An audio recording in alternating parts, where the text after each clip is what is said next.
হতে চায়। বাংলাদেশের আইন কতটা জঘন্য হইলে এর মতো আমি তো আগে ধরেই নিয়েছিলাম পৃথিবীতে সবচেয়ে বড় লুচ্চা আমার বন্ধু রকি। বলেন কি? কিন্তু তার চেয়ে বড় লুচ্চা তো বাংলার জগতে প্রিন্স মামুন।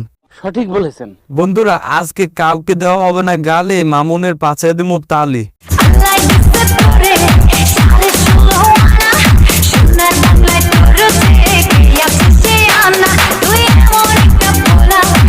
বন্ধুরা, আবারও হাজির আপনাদের সবার প্রিয় রোস্টার আমি আরকে রাজীব হোসেন।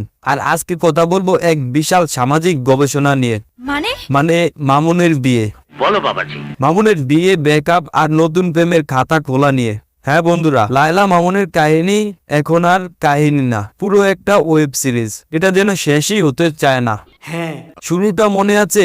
মামুন যাকে বিয়ে করেছিল তার নাম লায়লা। বয়সের হিসাব করলে লায়লা মামুনের মা নাম্বার 2 এ হিসেবে একটু বেশি ম্যাচ করে। লোকজন তো এমন কি বলতে দ্বিধা করেনি মামুনের বউ না, মামুনের মা। কিন্তু লায়লা আপু ছিলেন দৃঢ় প্রতিজ্ঞত, বয়স কোনো ব্যাপার না, ভালোবাসা হলেই হলো। আর মামুন, সে তো বলে ফেলেছিল আমি লায়লার জন্য জীবন দিমু, ওকে মারমু, কাটমু, আবার যা ইচ্ছা তাই করবো, আবার ওকে ভালোবাসা দেবো। কিন্তু কই, 2 মাসেই সব শেষ। জামাই আর্মিতে তো 2টা জামাই আর্মিতে, তোর তো আইন কি না? আমরা তো গরিব মানুষ, আমাদের তো সময় না। আমার শেষমেশ মারে ফেলে তুই চলে গেলি মামুন।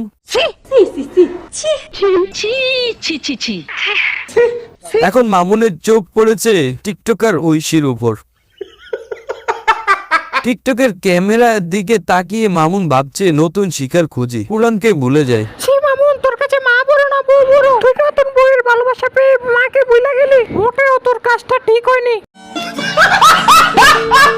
ঐশীও তো কম না, সে তো মামুনের ইনবক্সে ঢুকে বলছে ভাই আপনি তো অনেক কিউট, চলেন কন্টেন্ট করি। মানে এখন প্রেম হচ্ছে কন্টেন্ট বেসড। তবে ভাই একটা কথা বলি, মামুন তুমি আগে ভালো করে চিন্তা করো, বারবার বউ বদলাবে মানুষ টিকটকের স্টার না, টিকটক ভ্যাম্পায়ার ভাবে। 100% সত্যি। আর লায়লা আপুকে বলি, আপু দয়া করে মা ছেলের নাটক থামান, এত নাটক করলে হয় নাটক সার্কাস খুলেন।